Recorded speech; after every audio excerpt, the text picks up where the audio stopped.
Australia टूरचा पहिला ODI match सगळ्यांना वाटत होतं की रोको रन करेल रोहित शर्मा, विराट कोहली या शुभमन गिलकडनं रन करेल. सकाळी उठल्या सडनली मी सकाळी उठून बघतो तर काय अक्षर पटेल बॅटिंग करतो. अक्षर पटेल आणि के.एल. राहुलकडनं रन बघतो. पण हाईप केलेलं की रोको रन करेल, रोहित शर्मा, विराट कोहलीच्या बॅटिंग मी आपल्याला खूप टायमानंतर बघायला भेटायचं, रन करेल. एवढे ऑस्ट्रेलियावाले फॅन्स आलेले, बट झालं काहीतरी अपोजिट त्याच्या. टीम इंडियासाठी बोलायला गेलं तर सगळ्यात डिफिकल्ट काय होतं की जेव्हा पाऊस येतं त्याच्यानंतर most of the matches team India हारतातच, सगळ्यांना माहिती आहे. मग ते वर्ल्ड कपच्या असो या बायोलेटरल.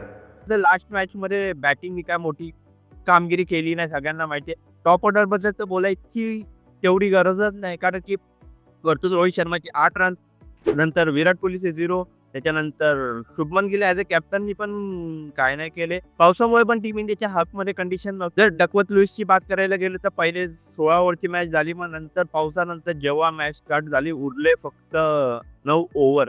9 ओव्हरमध्ये असं केलं तरी काय असतं, टीम इंडियाने काही 100 मारले असते, 200 मारले असते. जेवढा स्कोर केला 130चा, त्याच्यात पण डकवर्थ लुईसमुळेच ऑस्ट्रेलिया मॅच जिंकली, ते पण 5 रन अजून कमी करायला लावले. सो पहिले बॅटिंग जेव्हा स्टार्ट झाली तेव्हा तर सगळ्यांना माहित होती की पाऊस येणार. मग काय त्या इंटेंटनी खेळायला पाहिलं होतं टीम इंडियाने या नाही, तुम्ही कमेंट करून मला सांगू शकता. जेव्हा जेव्हा डिफिकल्ट सिच्युएशन आली तिकडे नितेश रेड्डीचा डेब्यू झालाय, मग ते बीजेटी असो का लास्टची मॅच इंडियाची. हे अशी जर रोहित शर्मा आणि विराट कोहलीची बॅटिंग असेल तर मग पब्लिक ऑटोमॅटिकली बोलणारच ना की रिटायरमेंट 2027 बद्दलचा विचारच सोडून द्या. असे मी बघायला येतं की जे टॉप 3 प्लेयर्स आहेत त्यांनी टोटल केले 18 रन.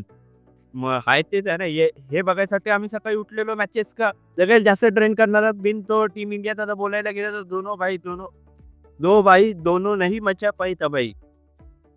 खरंच तर आहे, पण किती बोलायला गेलं तर राईटच काय दोघांनी पण लास्ट मॅच मध्ये काय केले नाही. एकाने 10 किलो वजन कमी करून पण 10 रन नाही करू शकला.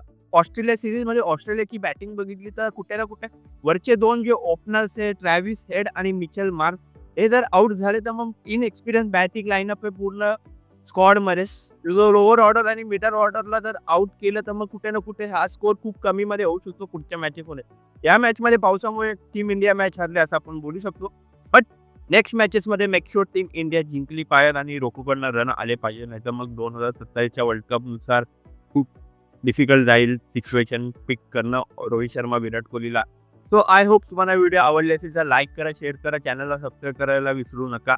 कारण की आपण व्हिडिओ आणतो त्या मराठीत आणतो, त्याच्यासाठी एक लाईक तो बनतं. भेटूया नेक्स्ट व्हिडिओमध्ये. आतासाठी बाय.